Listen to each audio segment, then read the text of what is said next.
Today we're going to do another 5-round rookie mock draft to get us ready for our rookie drafts. The NFL draft is here in like 10 days, so the more drafts we do, the better. And we're going to use the mock draft simulator over at Fantasy Pros because we've been using it the last few weeks now. We can hammer out some drafts. But make sure you hit that subscribe button right now because I'm helping you with your rookie drafts. And now, during the NFL draft and afterwards, during the NFL draft, we're going to be talking about the rookie drafts, the values, the players, doing rankings on the spot on this channel. You want to be hooked in.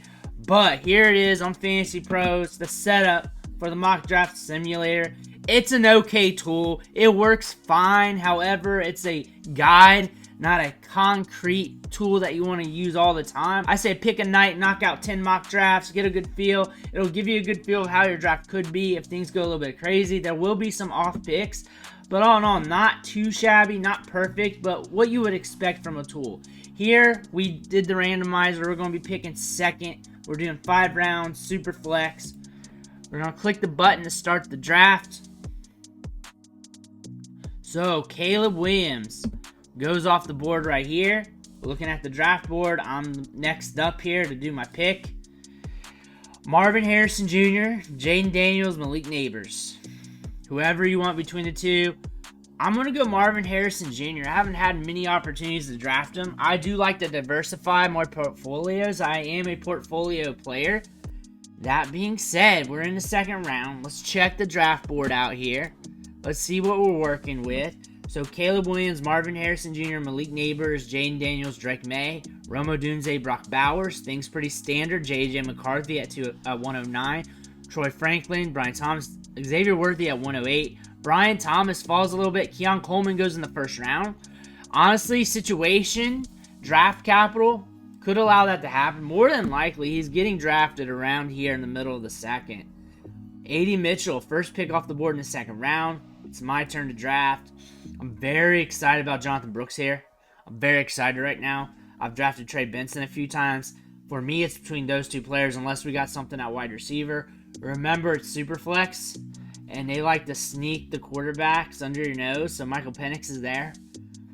I feel better going running back.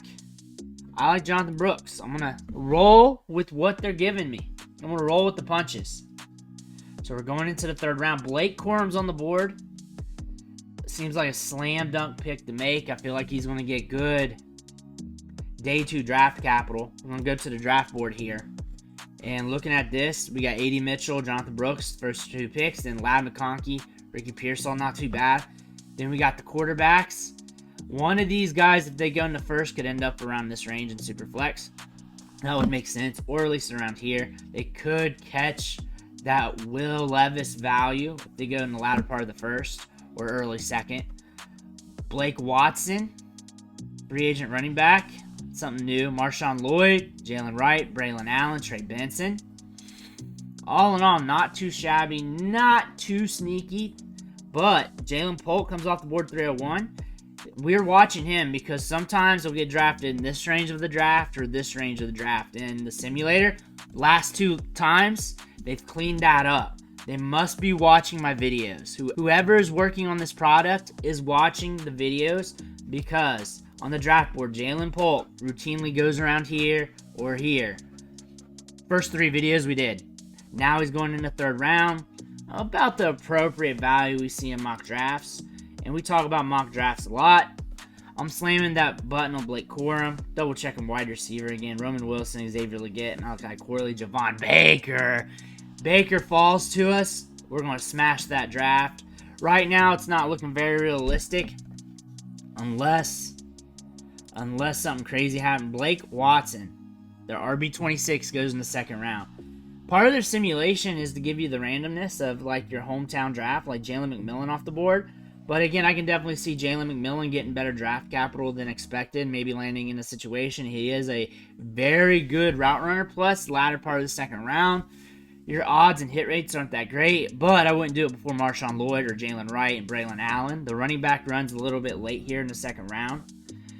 Going back to the suggestions, going back to running back here, Blake Corum, and I'm just loading up at running back. Things are looking good for me in this draft. Looks like I'm going running back heavy, and I'm fine with that. I want to check wide receiver, though. Javon Baker's gone. I love Brendan Rice. If he's there in the 4th round, I swear to God. I swear to God if he's there. Am I in the 4th round now, though? I'm sleeping on myself. If he's there in the 5th round, I swear. Audric Estime, Will Shipley. It is definitely between those two players from what I see. Spencer Rattler, though, in the 4th round. That makes an interesting dichotomy here. But normally, if I was doing one league ever, I would go Spencer Rattler here. But I feel like we've done a few of them where Spencer Rattler fell to like the late 3rd, and I made that pick. I want to do something different. I want to diversify. So if you want that note, I do like Spencer Rattler here at this value. But for content's sake, for my sanity's sake, I've drafted a lot of Will Shipley in these simulators and PFF simulators. I am going to go Audric Estime. I've been taking their top percentage player. Normally I don't do that, so if this is your first time rolling with me on these simulators. And Spencer Rattler goes at 501. What is going on here? 501. This is a very weird board, and there might be some players here that are going to weird spots I'm not seeing because I'm talking and drafting at the same time. Blake Watson is the big one. Jalen McMillan over the running backs is big. We're going in the 3rd round here. Malik Washington, I don't mind that spot. Roman Wilson falling that far, I just don't see. He's got a lot of name cachet, right? Unless he falls in a real draft, I just don't see it. Xavier Legette going pretty cheap. The running backs are kind of fun there in that spot. But once you get in the 4th round of rookie drafts this year, or the 3rd round, the latter part, you are going to catch some good names. Will Shipley going in the 4th round is a travesty. I'm glad I drafted an estimate here to see how far he went. Brendan Rice almost fell to me. Not too far away. There's probably someone. They like Vital a lot. They like him. Sometimes he's in the 3rd round. They like that. This is probably off their rankings or something. This is not an advertisement for them. If not anything, I make fun of them way too much for me to be an ally, and I don't really care. I like Jamari Thrash. He is the last of the Mohicans of the wide receivers for me in this spot. Cade Stover. I don't really care too much about the tight end position. Where are we at quarterback? I knew Pratt was going to be there. We're looking at running back. I'm also very juiced at running back. We got Dylan Labe. I like him for Dynasty, right? I like him. I like all these running backs, really. I like Frank Gore Jr. Who are the other running backs that are left? Man, they drafted Blake Watson so early. Look at the other running backs left. There's still some juice there. But at wide receiver, Jamari Thrash over Luke McCaffrey is what I would go. For sure. But Labe, positional value. So, in my head, I'm either going Dylan Labe or wide receiver with Jamari Thrash. Luke McCaffrey's ahead of him in their rankings, but they got 52% higher on the draft pick. I don't know why. So it's really between Thrash and Labe for me. I think I've drafted Labe a few times. I've talked about him a few times, and that makes sense. Let's switch it up and go with Jamari Thrash. I like his speed. I like his release package. I like how he gets downfield. Obviously, with these two players, Jamari Thrash is not even here, and Labe, it really comes down to draft capital and what team they get with. But let's just call it even somehow, some way, and we're just going to diversify of what we're doing. My team's not bad. I actually like this team a lot, but I feel like this isn't very realistic. Marvin Harrison Jr., Jonathan Brooks, Blake Corum, Audric Estime, Jamari Thrash. I think we started out with the mock draft being okay, and then it got kind of weird here in the 2nd round. What's really blowing my mind is Blake Watson. I had to read that twice, and the first time I went over, I was like, maybe that's a player I should be knowing because I am kind of sick right now, and maybe he's supposed to go in the 2nd round, and I'm just off right now. But I was right. Marshawn Lloyd, Jalen Wright, Braylon Allen. This running back run, unless Jalen McMillan goes into a good spot, like the Chiefs in the 2nd round or something crazy like that, this run should be going somewhere around here. Ladd McConkey, Ricky Pearsall. I like Ricky Pearsall. Ladd McConkey, draft capital, where he goes in draft.